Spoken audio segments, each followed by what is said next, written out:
In 1789, the Khazar dynasty rose to power in Persia, and from the get-go, they were always going to be in a tough spot. Russia wanted to access the Indian Ocean. Britain was afraid that Russia might go through Iran to invade India, and most importantly, Iran had so much oil that the other countries wanted. Over the next few decades, Russia would advance south and annex the northern regions of Iran. In 1907, Persia would be divided into two spheres of influence, by Russia and Britain, before finally the first ever threat to government sovereignty came about in the form of the Constitutional Revolution of 1808. Government forces besieged the rebels in Tabriz, and Russia came in and third-partied it. But in the rest of the country, the revolution was successful, and the Shah was overthrown and replaced by his 11-year-old son. In 1911, after a failed attempt by the Shah to retake power, the Russians would send the Iranians an ultimatum. The first ultimatum was accepted, but the second ultimatum had a 48-hour deadline,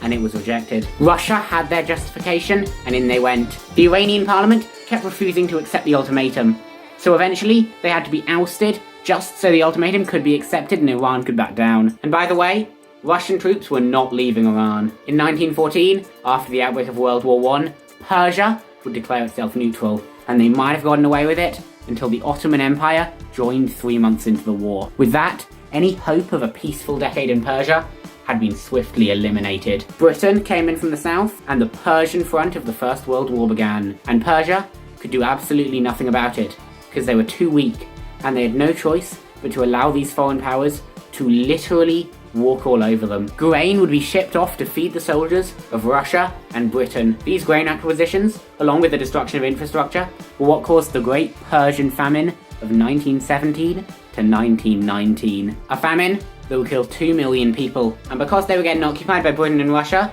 the Iranians were not happy with this, and many of them became quite pro-German. One of the main three parties in their parliament was the Democratic Party, one that hated the Allies and loved the Germans. There were even negotiations for Iran to join the Central Powers against the Allies. But the Allies found out about these negotiations, and the Russians moved their troops towards Tehran. In the end, the Shah decided not to escape the capital, and decided to stand his ground. Parliament, on the other hand, had no qualms about running away, so the army immediately began getting together to fight the Russians. But Persia was not going to win. Leaving the Shah and the Prime Minister in the city, Parliament escaped to Qom. But, after a series of defeats suffered by the Persian army, Tehran fell, and Parliament, for fear of getting encircled, was forced to flee to Isfahan. When Isfahan was threatened, they were forced to flee to Kermanshah. There, they declared a new government of Iran, the Provisional National Government. However, this government would be recognised by nobody, and from what I can tell, not even the Central Powers recognised them. After further defeat by the Russians, Parliament fled to the Ottoman Empire, and a new parliament was appointed by the Russians,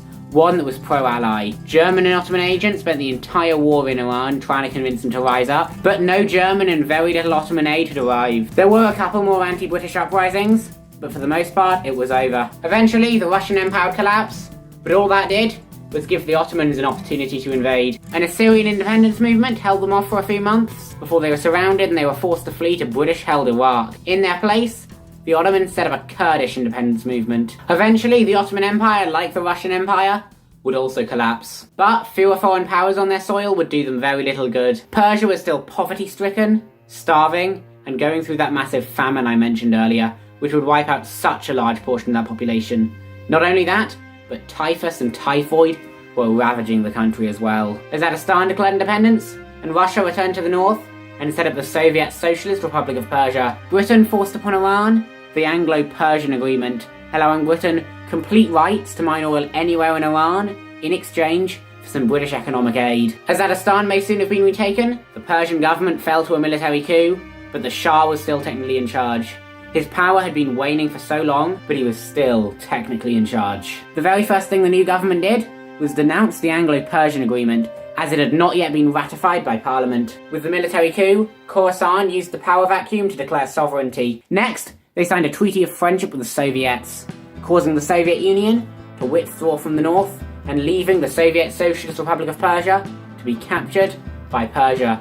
Next up, they were going to have to retake Khorasan, but right before Khorasan fell, Baluchistan declared independence. They retook Kurdistan, but in the south, 2 provinces rose against them. This could have been disastrous, as lots of the oil that was vital to the Persian economy was contained within these provinces. However, Within 2 years, the 2 provinces were retaken. 4 years later, in 1928, the government finally got round to invading Baluchistan. The country fell almost immediately, as the web of alliances that had been built up by its leader instantly collapsed. However, the remnants, the Damanis tribe, were the real fight.